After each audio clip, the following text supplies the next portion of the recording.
been murdered. All the friends have flown before. On the morrow he will leave me, as my hopes have flown before. And the bird said nevermore. You're listening to the Call Podcast with Brandon and Josh. Hello, everybody, and welcome to a brand new edition of The Call. It is a Baltimore Ravens podcast where we talk anything and everything Baltimore Ravens football. Thank you all for listening to us on Apple Podcasts, Stitcher, TuneIn, Player.fm, Overcast, Google Podcasts, Spotify, Facebook, and YouTube. Well, it is mid-March, and guess what? We have a jam-packed show for everybody today. We've got two guests from the Baltimore Ravens Playmakers on later on in the show, and we can't wait to share our interview with them. But before we do that, let's talk a little bit about what's going on in free agency. My buddy Josh, he's still a part of the show. He's not leaving. He's not working with an agent or not an agent or anything like that. He's still a part of the show here. Josh, what's going on, man? How you doing? As you know, at this point, I am. Until I take it, until I ask for a fully guaranteed offer. Yeah, fully guaranteed. We'll tweet about it later. Yeah, and all these numbers that are coming out. Free agency frenzy is upon us. I think the new league year starts Wednesday at 4 p.m. The Ravens have already jettisoned some of their own, and we can certainly will break all that down. And the whole Lamar situation, which is exhausting. We have some Ravens news. Some Ravens have flown the nest. We have three players, right? Chuck Clark, Ben Powers, and Calais Campbell are right now no longer Ravens as we currently see it. Well, we know Chuck Clark, he was traded away to the New York Jets, so he's definitely not coming back. And Ben Powers has moved on to greener pastures with the Denver Broncos. I see what you did there, greener pastures. Exactly. See? Not just a hat rack. But Ben Powers was a guy who we drafted later on in the draft. Mo Gabba was the one that called out his name, which was awesome. He'll forever be immortalized being picked by Mo Gabba. But he priced himself out. I mean, the end of this season, when it happened, the Ravens were pretty much like, this guy's really good, and we're not going to be able to afford a talent like that. So Ben Powers has moved on to the Denver Broncos. I was a big fan of Ben Powers. I liked what he did, but he's moved on to the Denver Broncos. But then we're also losing former Call Podcast guest, Calais Campbell. He was released, let go by the team, and they left the door open. There's potential of him coming back later on, but of those three, he's the only one that could potentially return. But Josh, tell me a little bit about these three players. What were your thoughts on them and them leaving and potentially Calais Campbell coming back? Well, all three, I was actually disappointed because I thought for sure they'd be part of the Ravens plans in the future. But again, that's the business side of things that with salary cap and with things going on in the league, not everybody can be kept. And I'm going to start with Chuck Clark. Chuck Clark for his leadership. I just remember him being recognized in front of the team. Harbaugh called him up. He was recognized with an award for community service. So, I mean, not only him as a leader on the team, but leader in the community. He had that voice. I love this playing style and his playing ability. We're certainly going to miss him on the defense. I believe it does leave a void. Ben Powers, man, the offensive line, it was a struggle. As we know it, we did welcome Ryan Stanley back to the ranks this year, but the offensive line has been a key problem for the last few seasons with some injuries and some folks being out shuffled around and leaving the team, and with protecting the quarterbacks, and I say quarterbacks plural because we've had a few under center for the past few years. It's been something of a glaring, certainly of a glaring weakness on the team. With run blocking, pass blocking. We want them to get better, and having Ben Powers leaving, it feels that there's a void there. But then you look on the back end, Ben Cleveland can step up. So there's other Ravens that are waiting in the wings, so to speak, to really take over that. And not only that, but big Calais Campbell, man. We certainly appreciate his time, not only dedicating his time for the community service with the Maryland Food Bank last year, but to be a part of the call and give us his time and attention to that interview, and being our one of our Ravens players featured last year on the call, which is fantastic. And we wish Calais the best. We thought he'd be retired, right? But then he came back on an interview with the media, and he said that he's coming back for one more, and we are all excited. But then, of course, this screams that could be coming back, especially what DeCosta said in the statement, and it gives you some hope. We hope he can come back, and the Ravens released him because I think they couldn't work out that restructure of the deal. So it goes, okay, we're just going to release you. And then it's that whole business in the NFL. And I think they did this to a few other players in the past. I recall that where they Justin Forsett, wasn't it Justin Forsett? I think that was one of them. I think Jefferson. I don't know if Tony Jefferson, the second time released, was one. I forget. I knew there's a defensive player they did it to where like they released him, and then literally like 2 days later they were signing him. Everybody's like up in arms. I'm like, relax. They're gonna bring him back of a lesser number. It's just how they have to work it with the new league year and cap numbers and how that all works out. It's crazy how that works out. You can let a player go and then kind of like no one can claim him. And then, I don't know how that works with him being released. I don't know if he has to go through waivers and another team can just claim him, or if he's a true free agent and can sign where he wants. I don't know the situation of Calais. All in all, he's released by the Ravens. The Ravens can certainly welcome back on a lesser deal and bring him back for maybe that 1 year deal. They're restructuring all over the place. So, but the Ravens are right now dead last in cap space. So they got some maneuvering to do. And again, on the back end, I didn't want to lose this in the conversation too, but make a note. Gus Edwards and Kevin Zeitler, their contracts have been restructured too. So like I said, the Ravens are dead last in cap space. I think they were under like $1 million. I think they were like in the 6-figure range where they only like $1 million or $500,000 or $750,000 left. So they're trying to work it out. That's where the whole Calais thing happened, and they're restructuring deals. They restructured with Zeitler and Gus Edwards. So we'll see how it plays out, and we'll see what the new cap numbers are as they come out and be reported. And again, a lot of folks are speculating that, okay, they're making more moves, more money because they need to resign, obviously, other players. Lamar, I heard Marcus Peters. The Ravens still have to decide on what Marcus Peters, his contract's up. Is he a free agent? Do the Ravens resign him to another 1 year deal to bring his services back? As always, stay tuned. We're in the all season. March is always madness for NCAA perspective, but not only that, but free agency frenzy's in full swing. And then we head right to the draft next month, man. So we're at a busy season at this point right now with NFL news. That's right. And let's talk about some other stuff going on with the Ravens. We're going to have a interview coming up right after this break here on the show. We have two Baltimore Ravens playmakers joining the show, telling us about the playmakers experience and what it was like to be a playmaker for the Baltimore Ravens as they announced that the Ravens Playmakers program will be coming to an end, and it was actually its last season this past year. So we're going to talk to two of the playmakers right now on the call, telling us all about their experience at the game, with the fans, out and about around town, talking about the playmakers. So we'll be right back with our interview with two Baltimore Ravens playmakers. All right, everybody, welcome back to the Call podcast. Thanks for sticking around, talking all things Baltimore Ravens football with us. And Josh, I know as it's always been fun. You and I, we've met at some radio shows. We used to hang out, do some tailgating, but we'd also hang out with the Baltimore Ravens Playmakers. And unfortunately, it was announced that the program will be stopping after this past season. Big bummer. But we actually were able to contact two members of the Baltimore Playmakers, Lauren and Tracey. They're joining us right now. Lauren and Tracey, thank you so much for being on the call. Thank you for having us. Yeah, thanks for inviting us on. Lauren, I'm going to start with you. Can you just tell us a little bit about like what the Playmakers are, what they meant to the organization, maybe how long they've been around, just any kind of background information for the Baltimore Ravens fan that might not be local here to Baltimore? Yeah, of course. So the Playmakers were founded in 2007.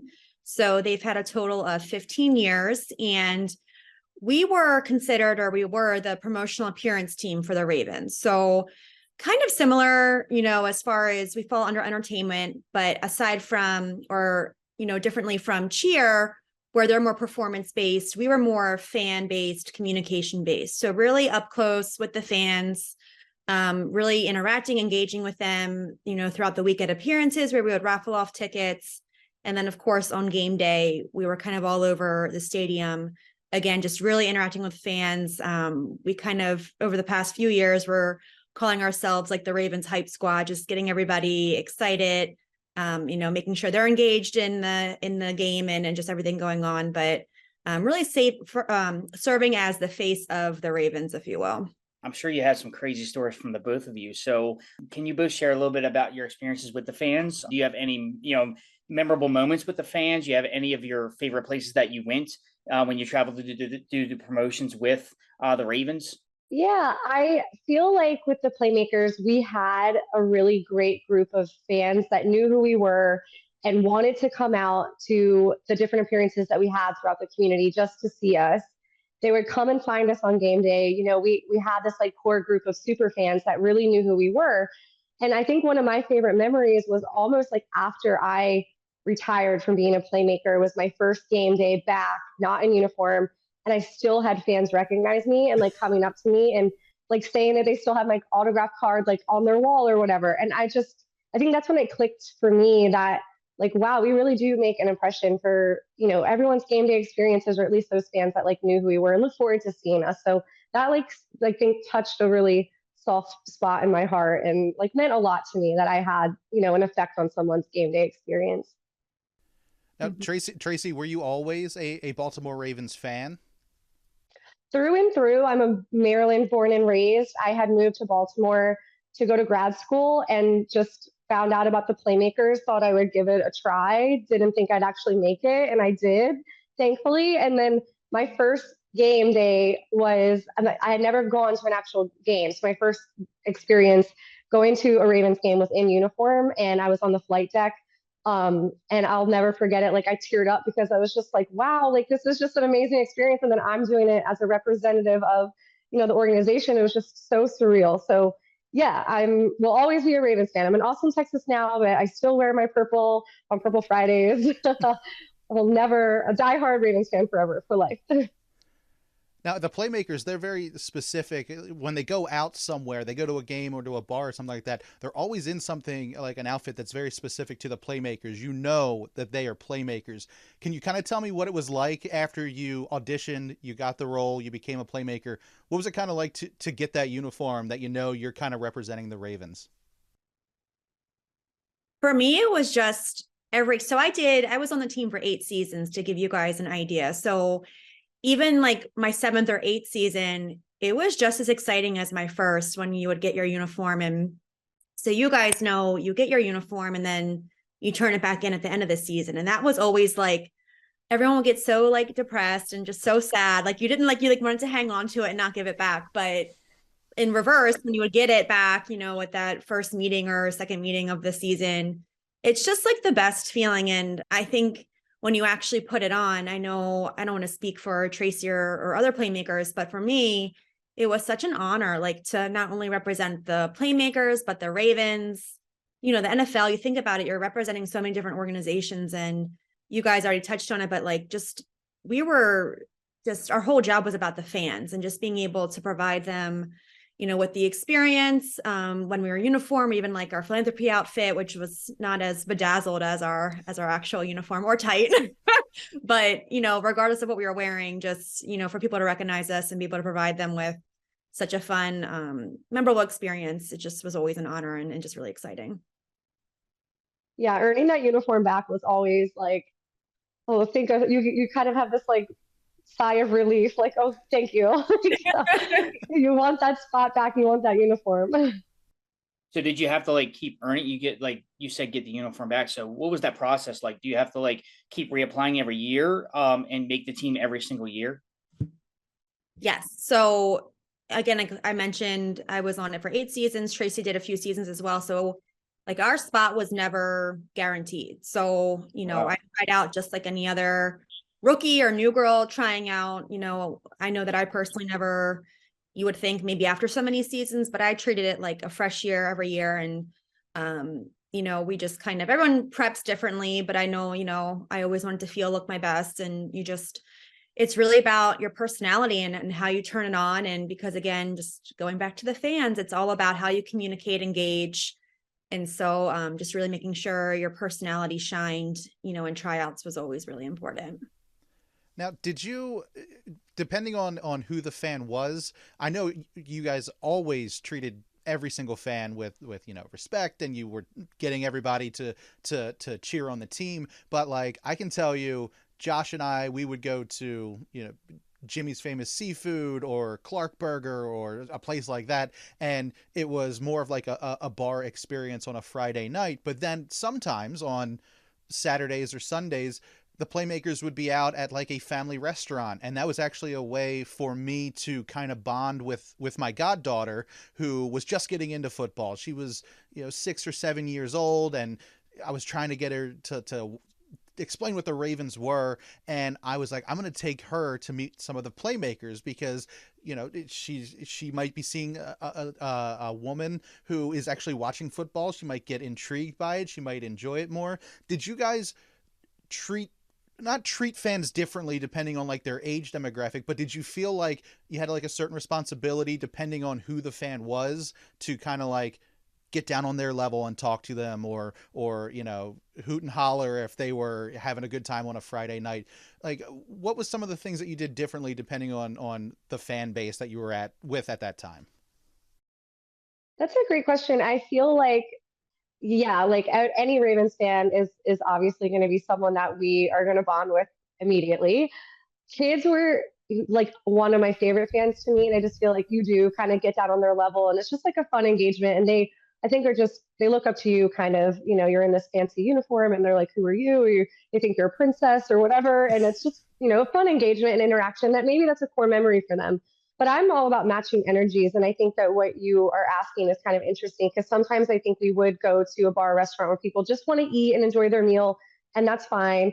Sometimes, we might be at a bar where they're really excited and they can't wait. Everyone wants to enter the raffle to win those tickets. So it can, I think, fluctuate depending on, the kind of atmosphere, and just being respectful and mindful of like what people are kind of looking for, and being that ambassador. If we're here, if you want to engage, but we're certainly not going to like intrude. But yeah, I don't know if Lauren has anything to add to that.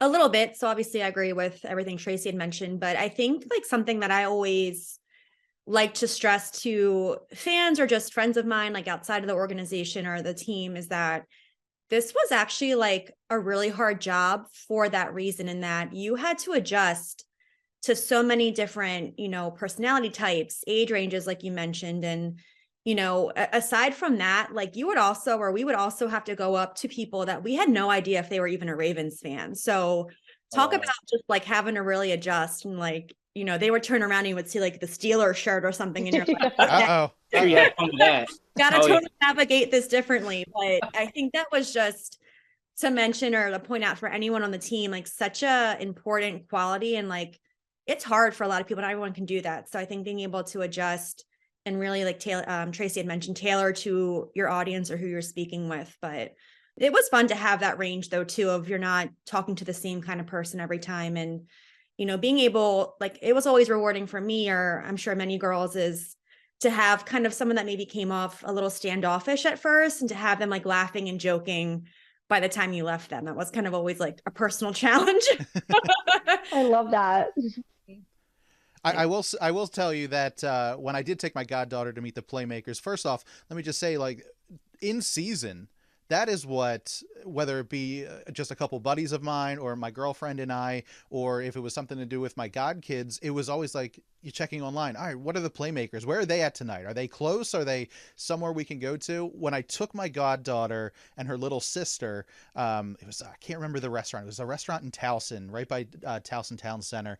They were so enamored with the Playmakers that one or two of the Playmakers went into the bathroom, and my goddaughter asked my aunt, I have to go to the bathroom real quick. And then we come back, and she was looking under the stalls because she was trying to see like where they went. She absolutely was enamored with it, which, I mean, tell me a little bit about what it's like to hear that the program's kind of going away, because I heard that news and I was kind of devastated because, like I said, like every weekend it was where are the Playmakers going to be? Could I win some Ravens tickets? I'm not as lucky as Josh. I don't have season tickets, so I was like, can I go win some tickets? But it was always kind of like looking to see like, oh, where are they going? Where are they going? Because I know I'm going to have a good time, whether it's with my god kids or my girlfriend or just my buddies. If the Playmakers are going to be there, I'm going to have a good time. So what was it like for I guess, Tracey, let's start with you. What was it like when you heard that this was it, that they were ending the Playmakers program?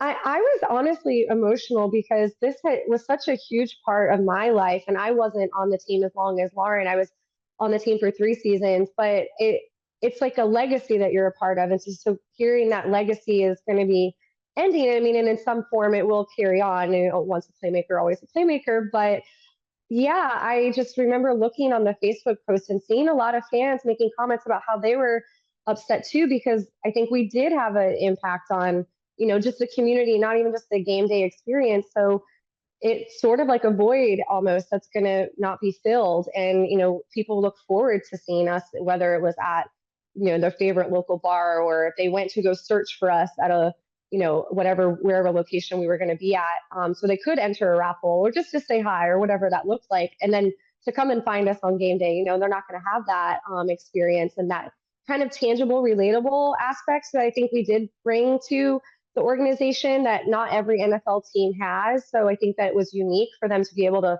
speak to someone that was representing the organization. You don't always get to do that with the players or the cheerleaders. So what we offered was really unique. So it's really sad, not just for us, I think, as the Playmakers or alumni, but also I think for fans too. It's just, it's sad, I think, for sure. And Lauren, what about you? What did you feel when you saw that post that they were ending the program? For me, that made it real.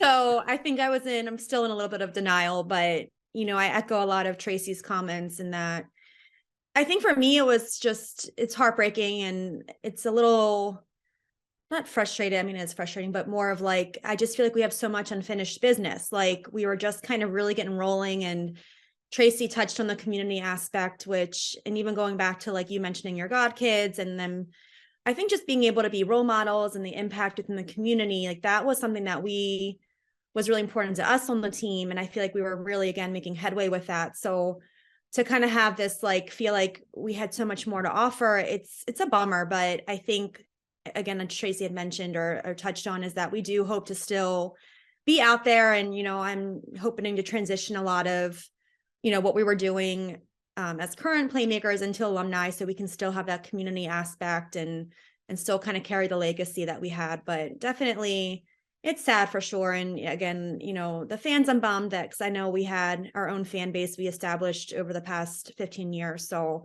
but I'm hoping that they'll still find a way to follow us, or just kind of, maybe even join us on the community stuff and just, kind of take that positive energy we had and maybe pass it on to others now too, to kind of all carry it together. So.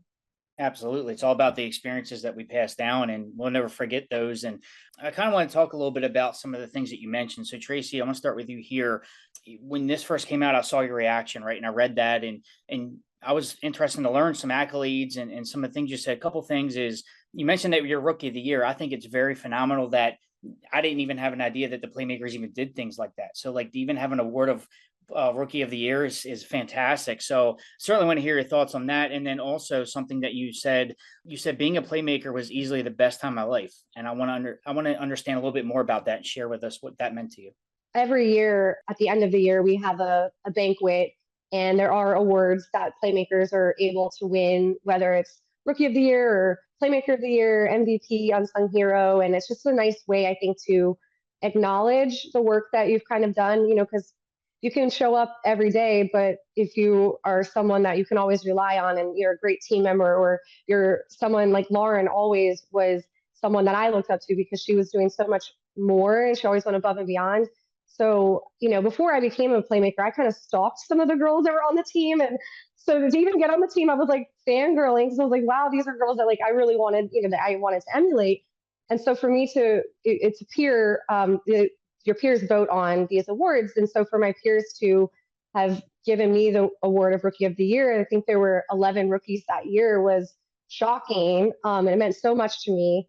And then the second year, when I auditioned again, it was almost like now I know what I have to lose because I know what, this job means. And it means so much more than just putting the uniform on and showing up and, taking pictures. It's a lot more than that. You're building relationships with fans and it meant a lot to me. So yeah, that was Rookie of the Year. And I, was honored for that. And just the fact that, I said that this was easily the best time of my life. I mean, what other job do you get to like go to the NFL? You're representing the NFL, you're representing the Ravens, you're watching the game with fans, you're establishing those relationships and those core memories for people.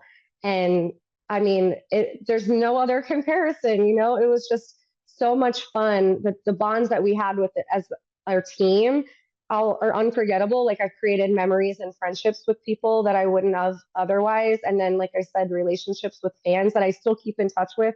Even other employees throughout the Ravens Stadium, we've like created these really cool bonds and we're still Facebook friends and keep in touch. So there's just nothing else like it. And I know, that will always be something I look back on and cherish. And I'm just glad to like be a part of that legacy. Lauren, do you have anything to add to that? I mean, of course. But again, a lot of similar thoughts to Tracey in that it was just such a unique, fun opportunity. And it just is something that like, I personally never considered it a job. Like it was just like, I still call it like a hobby that I had, like that it encompassed like all of my interest in meeting new people and Ravens and football. And, I think the sisterhood in itself, just to be leaving and to have made so many awesome friends that whether this like, organization exists or not, like, we'll still have that. And this sounds like so silly, but I've learned that like there's a thing of therapeutic reeling and that like I make reels as like kind of a way to cope with things. And I made a reel of like literally all of my seasons last week just to like, again, kind of like, just that was my way of like kind of dealing with things and just, something to share of just something that was such an important part of my life. But in doing that, I like doing it because rather than being sad as you think it would be, like it makes you so thankful. And it just brought back so many awesome memories and just, again, seeing different fans and just friendships that I made. And like, there were some girls I did 5 or 6 seasons with and, friends like Tracey that I've made just to kind of see, where we started and just over the years, it's kind of like captures not only your personal experience, but your friendships over the years too. So it's just like, I always felt like I called it like fake life almost when we were in that job. Cause it's just like Tracey said, you just get to work these games and these events that, it's just such an awesome, rare opportunity that we have. So, and that's what, just looking back, you have to be positive and just thankful about it or for it. Lauren, can you kind of walk us through what a game day as a playmaker would be like? Like, would you have to get up at 4 a.m. and be down at the stadium before everybody else is tailgating? Like, tell us a little bit about what game day is like. Yeah, not that bad, but it is a long day. And not to plug, but I would start with Duncan walking. That was kind of like the focus for the day. Yes.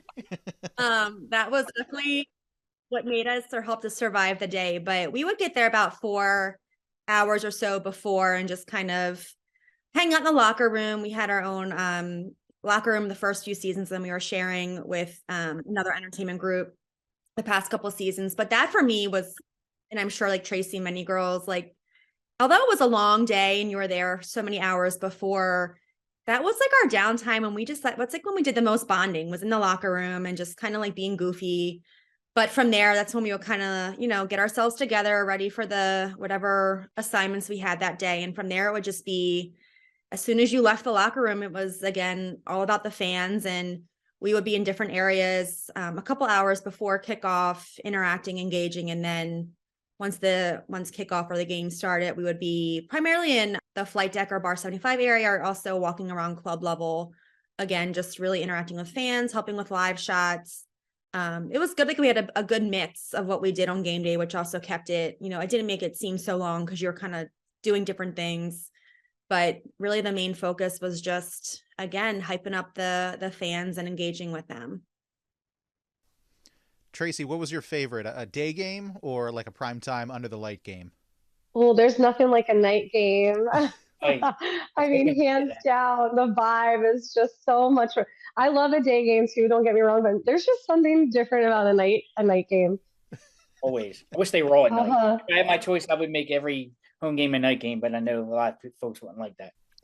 Okay. Yeah. I have to know, this is a question for both of you. Lauren, how about we start with you? What was your favorite, besides the tickets, of course, which I never got my name pulled, but what Never was your got favorite? one? What was Never, your, of all the times you've seen the Playmakers, you never got tickets. I never got tickets. I never got to enjoy the flight deck. That proves that we don't rig the raffle. Ah, But besides, besides the tickets, what was some of your favorite giveaways to hand out to people? Because I've gotten, a dozen and a half koozies from the Playmakers, and I've gotten one T-shirt. But what were some of your favorite giveaways? That's such a good question. I'm trying to think, like, over the years, koozies were always like the go-to for us. So I'm trying to think, what did we do? Beach Bash, we always had like some summery, like they did lip balm one year and like little like suntan lotion. Oh, I think my favorite, it's like so plain and generic, but there was like really cool plastic sunglasses we did. Like, I think not just because they were plastic, but they were a cool design that like literally they were around for one season, then disappeared. And they were like kind of like a hot item. But we also did, these were kind of cool for little kids. They were kind of like the under the eye stickers that had the birdie heads. They were just fun. Like, we actually wore them. It was actually like during the playoff, or I'm sorry, the Super Bowl year that we had them as a giveaway. So because all of our games were away, when we went to, a few teammates and I got superstitious and we were going to the same bar in Fed Hill, and like every game we were like, whatever we wore, like, I think I did one eye and like some girls did both eyes, but whatever we did, like we had to keep doing it then, like the rest of the playoff run. And I don't know, maybe it was the under the eye stickers that made us, go to the Super Bowl. Who knows? But I think so. That had to be it. That's what I think it was. it's just so I'm all about that. All about it. Tracy, what about you? What was your favorite giveaway? Before I say mine, I actually brought those under eye stickers to a mission trip to Nicaragua and gave them out to little kids. There was like a, language barrier. So like just having those little under eye stickers was like a game changer. We instantly became friends. So I'm just saying, like, the Ravens brings people together. So I also love those under eye stickers. But I think what I loved the most was as our winners, the individuals that would win our tickets would check in on game day. We always had these really great ball caps, and every year they were different. So they were almost like little collector's items, and like I still have mine. So that was something that I always liked at the beginning of a season. Like, oh, what's the hat going to look like? Or after I retired, when I would come back, I'd be like, oh, what's your hat this year? Because I might want one. Mm-hmm. That's fantastic. I used to wear those, and I evolved to the regular eye black. So I used to be all about those when you guys game away all the time. I was like, oh, I definitely would love those. And so mine came handy. I dug them up. Like, I have so many just things from over the years. And when Nelly played the night game, I busted out one. Yeah. It wasn't a Band-Aid, but I was close enough. It's right enough. So good. Fantastic. Tracy, I got something for you. So when I was, I put out the invite to you, right? And I openly asked if you would come on and talk about Playmaker, and you, of course, invited Lauren right along. You mentioned that she's the epitome of what a Ravens Playmaker is. What was it about Lauren that makes you say that and think of her in that high regard? Well, like I said, before I auditioned, I did some stalking, and Lawrence obviously was, a playmaker at the time. She was a playmaker for seasons before I even auditioned. And I think just kind of looking up to her, because she was always just such a great teammate. She was always doing things outside of what a playmaker was required to do, finding opportunities for us to get involved in the community, and just always being a team player. She would like bring this little kit into the locker room with like little things you might need, whether it was like nail polish remover or like, whatever we would need to like get ready for the day. Just always going above and beyond, always bringing desserts, just literally the epitome of a playmaker. Like, she always, how many times did you win Playmaker of the Year, Lauren? Or I don't even know. It's probably countless. Yeah, she's just, it would not have been right for me to come on this and talking about Playmakers without Lauren, because she is, I think, the most tenured playmaker there is, and then stepped into the role of being the coordinator. So she's seen both sides of it. So absolutely had to have her on. That's fantastic. We have player of the year, playmaker of the year, and rookie of the year honors before us. It's just great to be a part of that. Being obviously part of the Ravens organization, doing the playmakers bit with the fans. Obviously, there's game days involved, so I'm sure there was interaction with coaches and players. I don't want to get too in depth with that, but I want to ask: was there any specific player that you came in contact with, and you were certainly like awestruck as like a fan? You were like, I can't believe this is who it is. Like, was that one specific player interaction that you had, and you had to like keep it in check because you're part of the organization, but you're like, that's so and so. Like, not really. And like I say that for two reasons. One is like we actually didn't really have as much contact as you would think. Like it was more just in passing that we would see, and like, but I always joked because as a playmaker, and especially the girls the last couple of seasons will know, like we're taught and like, you know, we're coworkers. So we have to, as much as you want to, like, you know, you got to keep it cool and keep it together. But I always joked like my all-time favorite athlete Raven is Ray Lewis. And I was like, he's the one person though that I never ever encountered. And I was like, that would be my test because like who like until this day, like it's just, again, like he's just one of my favorite, you know, athletes out there. But I think for the most part, like everyone, because like the players that I know that I did encounter for, you know, we were in passing and stuff, we're just so down to earth that like you don't really feel like, again, you just keep that like coworker mentality. And I think the Ravens always did a really good job of stressing that, is that regardless, you know, if you're front office, if you're a concession, you know, worker, like everyone's on the same page. And so I think, you know, there were some that were, you know, more outgoing than others. And, you know, actually a lot of alumni were incorporated into the past couple of seasons and they were super fun. Like they actually would like take our buckets and go raffle and help us. And so like they're very engaging. Like they could have been playmakers. I joked, like if they ever wanted to try it out down the road. your second career. Yeah. But yeah, I think nothing that was like, again, the few that I encountered were always just super professional and super nice. So Very well. That's a great answer. I know that's good to hear. Interesting, that perspective of equals. You know, when you're employed with that team, you know, you have to have that separation, you know, and it's that natural ability to like separate that, not be awestruck. And there are those players like, again, like a Ray Lewis, where you're just like, even though you are in that business, they're that magnetic and that they have that personality. And Brandon, if you want to allude to it, Ray Lewis is actually how this podcast started, believe it or not. Yeah, Josh and I met at a radio show that Ray Lewis was at. We didn't know each other, and I was sitting at a table by myself, and Josh is like, "Hey, anybody sitting here?"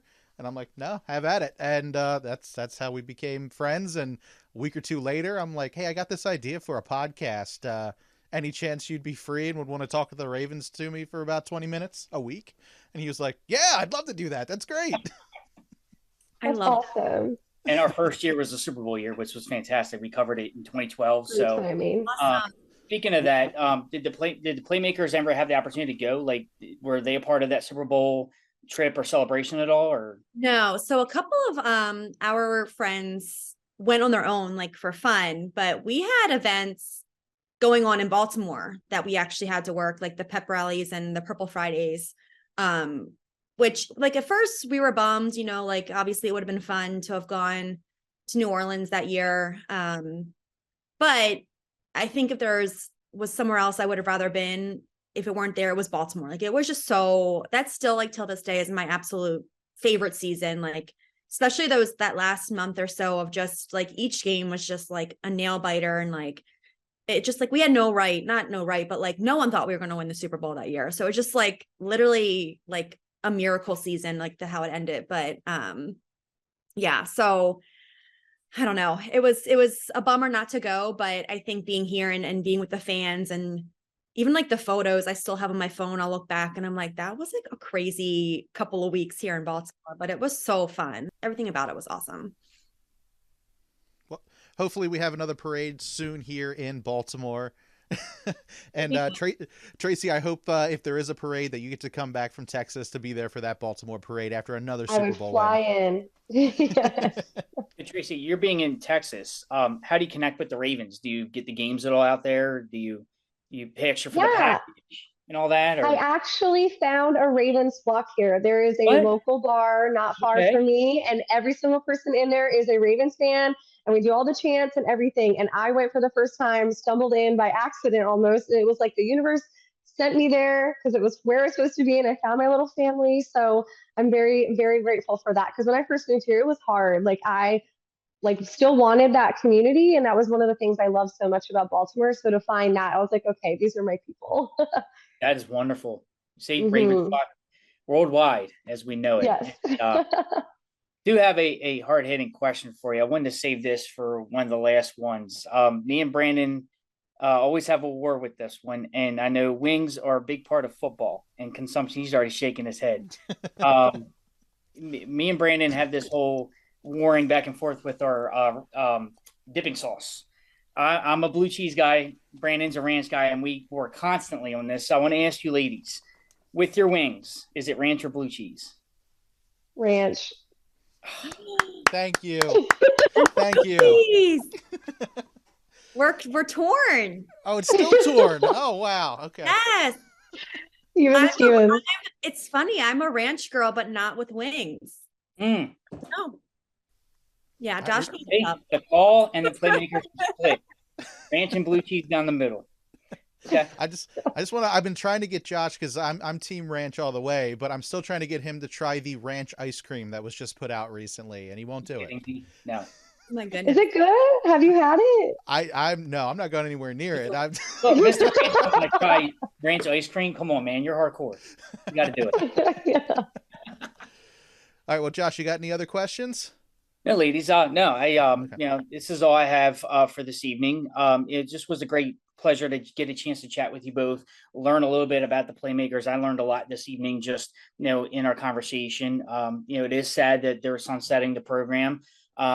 Maybe, who knows? Maybe in the future they bring it back. I don't know if that's in the works or if it's for good, but it is a sad day in Ravens organization and the history of it. But like you both said and mentioned, there's a lot of memories and a lot of great experiences that were a part of all that, and you gained a lot of friendships that came out of it and connections, and those last a lifetime, and those are priceless. So if this is the last time the Playmakers are to be, you made it for what it is, and it's a pleasure to have some of the best in the business a part of it with us tonight. So I certainly appreciate it. Appreciate your efforts and you wanting to step up and do that and take time out of your busy schedules in your lives to give something back to the community. So Tracy and Lauren, we certainly thank you for that.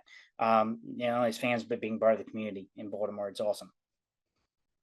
Oh, thank you. And thank you for having us and for your support over the years. We mentioned our fan base and you guys are a part of that. So thank you for shedding light on this amazing program that we had and letting us be able to talk a little bit more about it.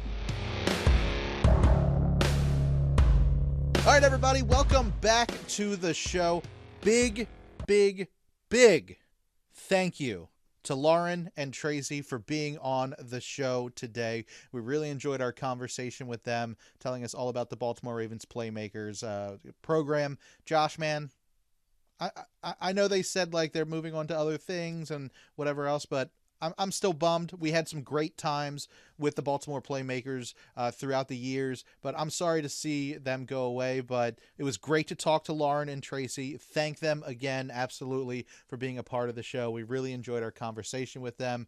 But I'm sad. I'm sad the Playmakers no longer going to be out and about around town. So big bummer. But again, thank you to Lauren and Tracey. Absolutely. Big bummer indeed. We hate to see any program like that discontinue, especially when it meant a lot to so many people. And thank you for sharing the story about your goddaughter. I didn't really know that either. It just means a lot to everybody. And you would think something like that wouldn't, but it does. People are like, oh, it's just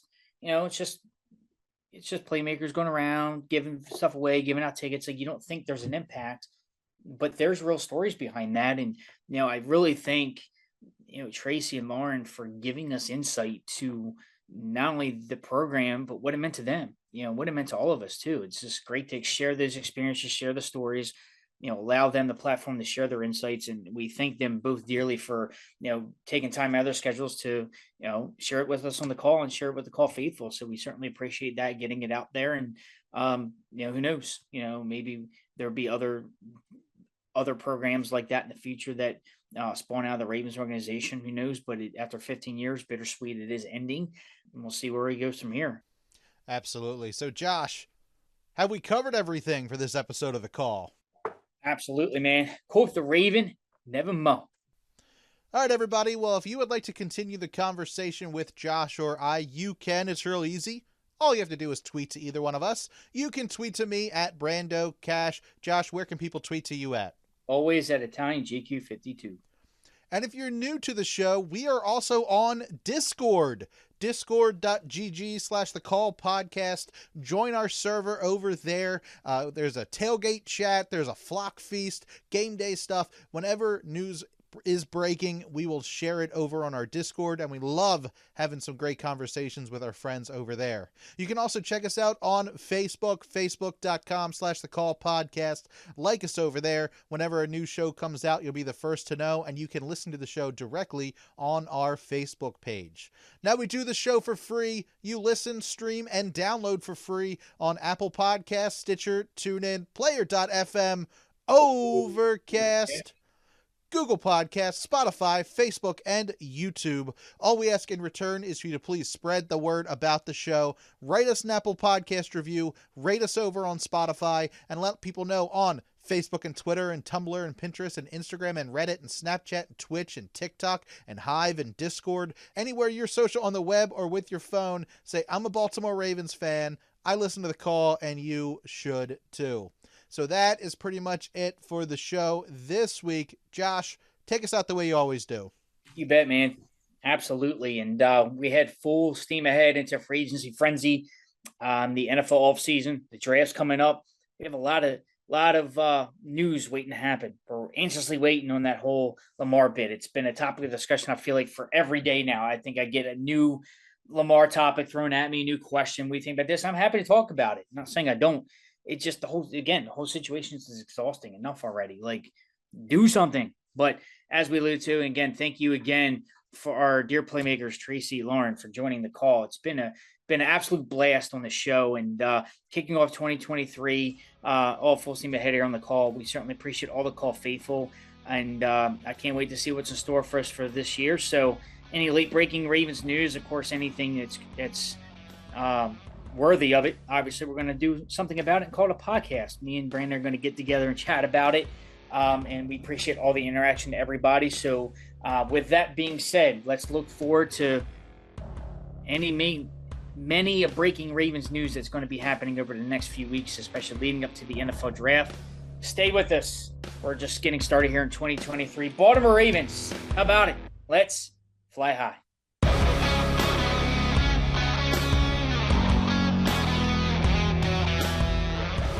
This has been a production of Brando Cash Entertainment. Music by Brad Lepore and Daniel Kelly from the DBK Studio. For more information, go to brandocash.com.